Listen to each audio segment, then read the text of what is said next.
Hello and welcome to this episode of Authentic Achievements, where it's my absolute privilege to be joined by the fabulous Walt Hampton, JD. Walt, welcome. I am so happy to be with you today, Kim. It's such a privilege and a gift. Thank you for having me. Oh, bless you. I'm so excited about this conversation. I mean, Walt, where do we start? So before we crack on with our conversation, let me share with the viewers a little bit more about you and your journey so far. And it is quite the journey. So you are a visionary leader and the driving force behind Summit Success International, which is a renowned global personal and professional development firm. As the acquisitions director of Summit Press Publishers, you spearhead the creation of influential expert positioning books. A versatile professional, you succeed and excel as a business coach, management consultant, leadership training, and motivational speaker, and are the best-selling author of Journeys on the Edge, Living a Life That Matters, and the Power Principles of Time, Do Less, Make More, and Have Fun. And as a 1984 graduate of the Cornell Law School, your distinguished career includes nearly 30 years as managing partner in commercial litigation and criminal defense. You've been trained by Robbins Research International and are an elite level certified business coach, one of actual Tony Robbins' elite coaches himself, and passionate about high altitude mountaineering, ultra distance running, blue water sailing, and adventure photography. You would clearly have more hours than we do, and you and your wife, the publisher Anne Shebani, reside in Intervale, New Hampshire. So how do you trick time and get so many more hours? Well, you can never trick time, and that's the problem. One needs actually to create better practices, and the word that no one really likes, disciplines. Good practices and disciplines, and then perhaps the most important word of all for high achievers, the word no. No, and no is a full sentence, complete sentence, and no is really hard to say for most of your audience, our audience today, I suspect. But we've got to say no to the stuff that doesn't lead to the important things, the things that really matter. Oh, it's so true, and it's such a small world to be such a hard word, isn't it? Because we often feel the need to justify it with another 15 sentences as to why it is no, and that art of being able to just say no, full stop, takes real practice, doesn't it? It does. And even before you get to the practice, clarity about what you really value, what you really want, what really matters, what you really want to achieve. Because with that filter, it becomes somewhat easier to say no. Yeah. I love that. It really is about that focus. But I mean, we've jumped straight in, but I'd love to know a little bit more. Come wind us back, and it was my fault. To tell you, as we can tell, I'm into the fun piece. But if you could tell me a little bit more about your amazing journey. I mean, I don't even know where you'll start, but what a fascinating life you've led so far. And yes, and I feel very lucky and privileged. It is a gift. It is a gift to be able to come to a place in life that is rich and full and deeply satisfying. As you mentioned, I was a trial lawyer for 30 years. Once a lawyer, always a lawyer. So that's part of the tool belt I carry. But for me, even though I adored law school, I had always, from the get-go, found lawyering very abrasive and contentious, and not to overly dramatize it, but soul-sucking, that it really didn't feed that deep part of me. And so when I had the opportunity to move into coaching, it became a much more collaborative type of work that I just love to do. And so the skills of lawyering still inform my work of, communication and problem solving, and, the ability to actually look into someone's business future or life future and say, don't go there. I've litigated all of the mistakes that could possibly be made. Don't do that. So those skills are valuable, and the work I get to do now is beautifully collaborative and co-creative. And you mentioned the high altitude mountaineering. My passions are high altitude mountaineering, ultra distance running, adventure photography.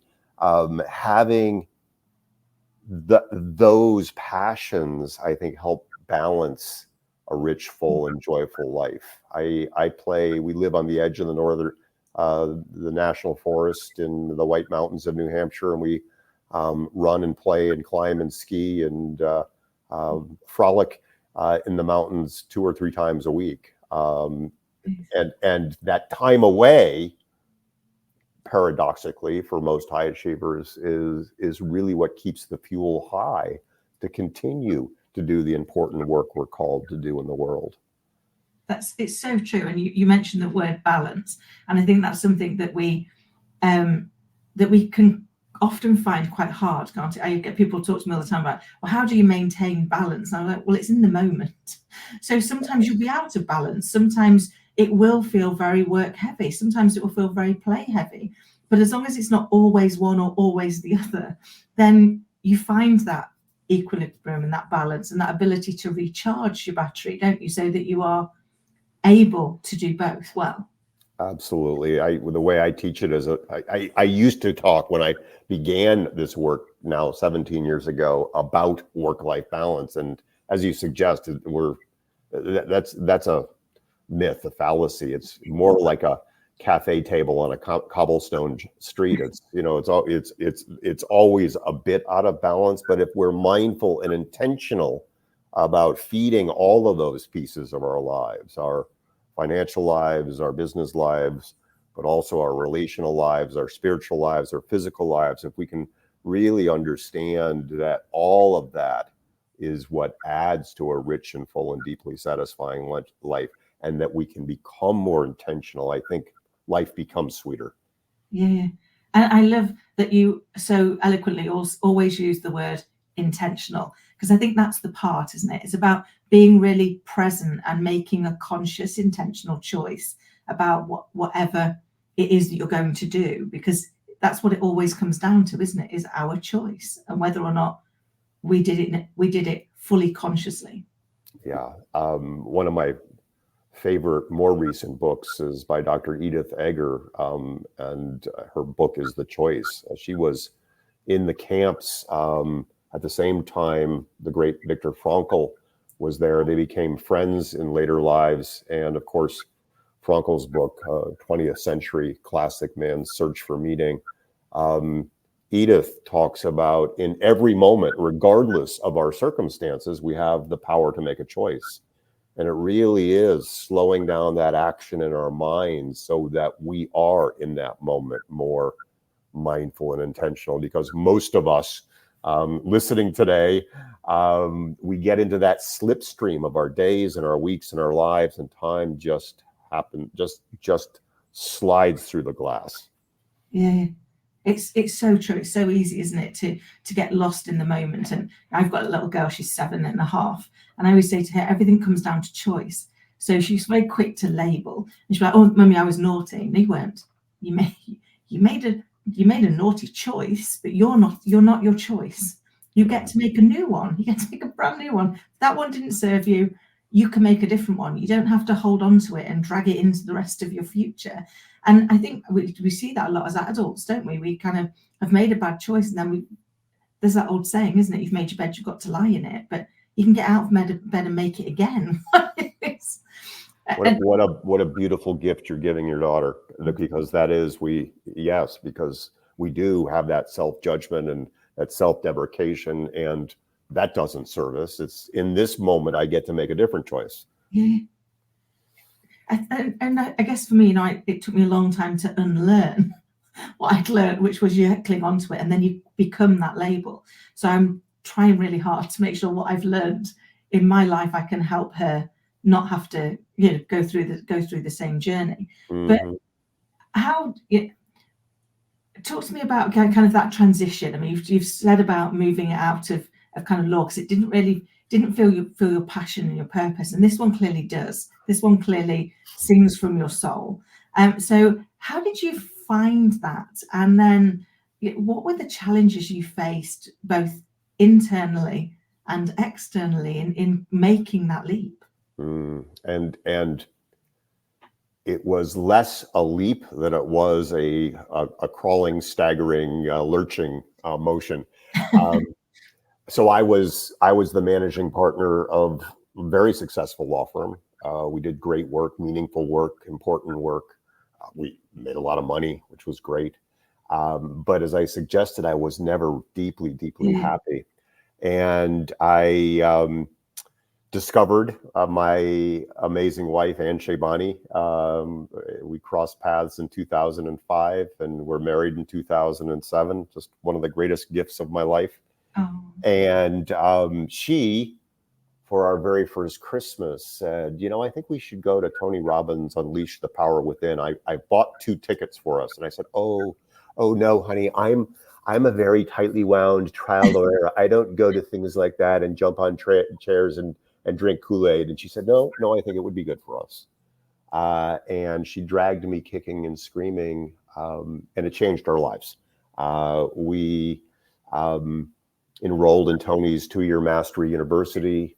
Along the way, I was invited to become a coach. And at that time, I had no clue. It was kind of even at the beginning of what coaching was. I said, oh, no, I coach my son's soccer team. I don't need that. But when I experienced coaching, I thought, oh, my God, this is it. It takes all of my tools and interests and desire to serve and connect with people. And it's for good and for co-creation. And so very slowly over the course of time with my own coach, I would often use the metaphor that I'd have one foot on this dock, which I knew, which was lawyering, and then this other foot on this rocky boat that was this place I wanted to go. And there were 3 or 4 or 5 years where there was just this tension between where I was and where I thought I wanted to be. And miraculously, after 5 years, one day I woke up and thought, oh, I'm very far from that land. And isn't this an amazing voyage? But it was what's tricky for those who are listening, who are high achievers, and not to gender this because I think it crosses genders, but I think it's particularly pernicious for men, is that we get our identities caught up in the thing we do. And many of my colleagues will come to me and say, how did you escape? I've been so happy all my career. Some of my dear friends have literally died at their desks unhappy. And the truth is that we only have this one wild and precious life, as Mary Oliver suggests. And the question is, what we're going to do with it? But you asked me what the difficulty was that it was letting go and stepping into a different identity. And that was very scary and very uncomfortable at times. Yeah, because you're right. We very often do get defined by ourselves and others by what it is that we do. What are you? And we're not what we do. We are. That's just a little bit of us, isn't it? There's like so much more. But it can be really hard to show up as who you are and be bigger than the job you're doing. So I completely empathize with that journey, because you've got to take that leap of faith into the unknown, haven't you? And when you've spent your life doing one thing and being seen as one thing, that becomes as much the stability. It becomes a bit of the anchor, doesn't it? That you've got to wrangle away from. Yes. Yeah, very much so. Very much so. And having, I have had a coach in my life. I think good coaches have coaches. I've had a coach in my life since the very beginning. And she had been a lawyer who had made the leap. And I think it's very hard to do by ourselves, to create that next iteration of our lives. I think it's very hard to do by ourselves. I completely agree. I've had a coach for years, but I think whatever we do in life, it's always easier to have an external person help us with it, because we can get too hung up in our head, can't we? And what we say inside our head can sound so very plausible, so very real, that we can't possibly get ourselves past it. And yet when somebody else comes along and helps you to see that we live in a world of polarity, there's for every up, there's a down, for every left, there's a right. Whatever we're fearful of doesn't exist unless what we're hopeful for also exists. And so we have to be able to decide which one do we want to focus on, what we're fearful of or what we're hopeful for, because we created both of them. We imagined both of them in the same brain. And I think sometimes having that external coach helps us to see that it's not just, somebody said to me once, oh, Kim, it's all right, but things are black and white. And I was like, oh, that's interesting. Which shade of black are you using? Because visually there's 18 in the ink industry. They're like, you're joking. I was like, no. So there is no there's no such thing as the divinity, because it only exists with its counter opposite, doesn't it? And your clients are so lucky to have you. That imagery is so beautiful and so powerful. And yeah, it's just so spot on. Oh, bless you. Thank you. I think sometimes it's trying to simplify it, because that's how it works in my brain. It's like, if I can simplify it, then it makes it easier to understand. Yeah. And I think that is one of our challenges. We overcomplicate things, don't we? We kind of turn everything into a dark art, that therefore is too frightening to try and do, because it's a dark art and we're not magicians. So how do you help people to realize that actually it's not a dark art, that it is something that's within them that is time to come out? I think as we evolve into our adult lives and grow in grace and wisdom, a couple of things happen. We make those early choices, and the old model, the model that I grew up with, is you went to school, you worked hard in school, you graduated, you got the plum job, you worked hard in the plum job, you got the corner office, and then you retired and moved someplace warm and played golf. And so the idea for many, and I, thankfully that's not the case with the younger millennials, Gen Y, Gen Z. There's a sense of fluidity and flow. But for many of the folks who come to me, there's one of the hardest things is, well, this is what I chose. This is what I'm supposed to be. This is what I'll always be. And so that's one thing that gets in the way. The other is that what happens along the way is we start taking it all way too seriously. And you and I, before we went live, started cutting up, and I love that, having a bit of fun.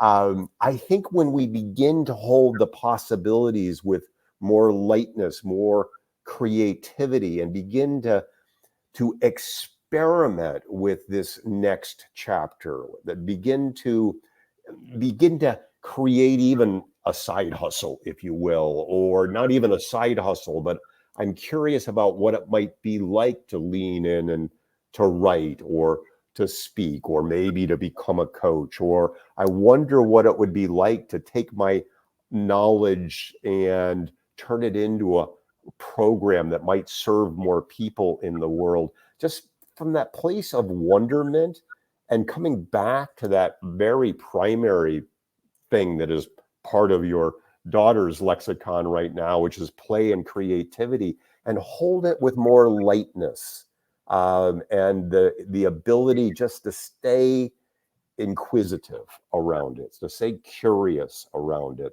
That's really the key, not to feel locked in, and to connect again with that curiosity. I love that. I talk about curiosity all the time with self and others. I'm curious, why do I think that? Why do you think this? Why do they think the other? Because then you really start to kind of open up. And I think we've been hamstrung over the years with some of the sayings that have been passed down, like, sticks and stones will never hurt. Sticks and stones may break our bones, but words will never hurt us. And we now know words hurt, and they hurt deep. And we had another one, which was curiosity killed the cat. And it's like, no, curiosity is so vital to allow us to be able to be playful, to take life less seriously, not every single decision we make is a matter of life and death. Some of them we will, it will be fine. We don't have to go into every one of them, but it's how do we cultivate that curiosity? Because as a society, particularly as a society of high achieving leaders, being vulnerable enough to say, I don't know, I'm curious, what do you think, takes a lot more strength than it does to shut people down and go, this is the way we do it, doesn't it? Well, and there's a step even before that, Kim, which is frightening by itself, which is actually opening up the space for oneself to enter that place of curiosity. Because, I think it was Pascal who said a human's greatest fear is being alone in the quiet, or I just butchered that. But getting quiet, being still, opening up the space where we're not always connected, we're not always hearing the inundation of social and news and text messages, opening up that quiet space allows us to enter into that place of curiosity and deep listening, because we have the answers. The answers are always here. Your audience, my audience, tends to process up here in our brilliant frontal cortices, but to the detriment of connecting with our beautiful hearts, and our hearts always know the answer. It's true. It is that connection. And I think also we've convinced ourselves that we're logical, rational human beings, and yet neuroscientifically proven our emotional brain responds 24 times faster than our thinking brain. So something happens, we make it mean something. So we're not responding to what happened, we're responding to what we made it mean. And we might have made it mean something very different to everybody else. And like you say, until we take that step back and connect back into ourselves, why have we made it mean this? What's that telling us? What do we really want to know? We can't get that true curiosity to connect back with ourselves, can we? That's absolutely true. And coming back to being intentional, we must be intentional about creating and opening that space. And sometimes it can be uncomfortable to take enough time and space. My amazing business partner and wife and I sometimes will take as much as 3 or 4 weeks away. We were up to Everest Base Camp year before last, for 17 days entirely off the grid. And the amount of rest and recreation that we had allowed us, when we came back, to create such amazing momentum in our business lives.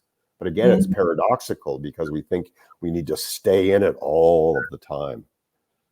I love that. I believe that sometimes there's a phrase of being called positive procrastination. So instead of sitting there and just doing, actually taking yourself away from it and just doing something totally different instead allows you to start to rejuvenate and to recreate, as you say, and re-tap into that inner source of energy that then allows you to come out and deliver significantly more than you would have done if you'd have just stayed at the grindstone. And that can feel counterintuitive for us, can't it? So and scary. Yeah.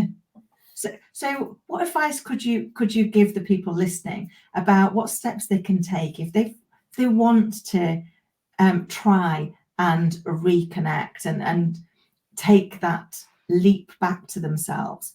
How might they start it? It's a wonderful question. I just wrote a blog today about starting over. The rules of starting over are the same as the rules of starting out. And you start out with little tiny steps. I'm an ultra distance runner. I don't know how to run 50 miles. I mean, that's just, even to say that you run 50 miles sounds impossible to do. I know how to run a step, and then I know how to take the next step. I've stood on 5 of the 7 summits of the world. I can't tell you how it's possible to climb up to 25,000 feet. but you do it one step at a time. And so if we can just take a little step, maybe commit to, I'm going to take an afternoon off, or I'm going to take 3 hours off this afternoon, and I'm going to go to the coffee shop without my cell phone. And I'm going to sit and I'm going to open up my journal and I'm just going to free flow. What do I really want? What do I really want? What would make my heart happy? And or even just to go and sip a cup of coffee for part of that 3 hours. So just tiny steps. If we can commit to creating, and this is the next step. Can we create to a regular practice of this? Because the magic of anything, the magic of career success, business success, running success, climbing success, spiritual success are those daily practices and disciplines that nurture our souls and hearts. Amazing. And you're right, it is about that consistency. And I loved that, you kind of that piece around just asking yourself what you want. Because I often find, and I don't know if this resonates with people come to you, they're very clear on what they don't want. And their goals are written in the negative. I don't want to be overweight. I don't want to be unsuccessful. I don't want to do this. Okay, what do you want? Because if all you're focusing on is what you don't want, you're going to get more of it, because our brain doesn't understand the difference. So taking those things, when we tell ourselves something we don't want, the time to say, so what do I want instead, and set the goals that way is so invaluable, isn't it, to making that shift?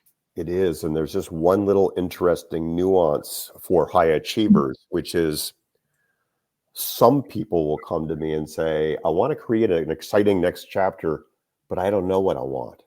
Yeah. I don't know. We lose touch with what we want. And I was listening to a wonderful interview between Wayne Dyer and Esther Hicks of the Law of Attraction, and they were talking about connecting with what one wants.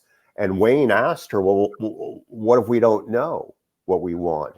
And she posited this beautiful statement. Then hold the statement, "I want to know what I want." And there was a period of time 4 or 5 years ago even that I wasn't clear about where I wanted this next iteration to go. And on my runs and my journaling, I just come back to, I want to know what I want. I want to know what I want. And that itself will begin to draw clarity. Yeah, I love that. I've just been reading actually the complete works of Florence Scovel Shine. And she has one in there that is, please give me the clarity of what is my divine path. And I love that one. I use that often when I'm feeling like I'm not sure, I'm not certain. It's like, please just give me the clarity. Let me see what is my divine path. What is it I'm supposed to do? And then from that place, staying open and curious. That's it. Yeah. There's so many conversations I'd love to have with you, and I'm very conscious we're getting so close to time. If there were one nugget that you think, this is what really made a change for me, and this is the thing I wish I'd learned sooner, what would that be? I'll just weave a couple of things together. There isn't one path. There are so many paths. Yeah. Your heart will always know what the right path is. Take the time to connect to your heart, because your heart always knows. It's so true, isn't it? It's that intuitive piece that we then spend the next 5 minutes trying to convince ourselves is wrong. No. It's doing those parts. Well, it has been an absolute delight. You have shared so much insight, and it's been so much fun. Thank you for joining us. I will ensure everything is in the notes below, but how can people reach out and get in touch with you and learn how they can learn how to live their life of wonder? Well, I've got a very complicated URL, Kim. It's walthampton.com. I made it up myself. Thanks to your parents earlier on. So that's a good place to start. Brilliant. Well, it's been a delight. Until next time, thank you so much. A gift and a privilege. Thank you for having me. Take care.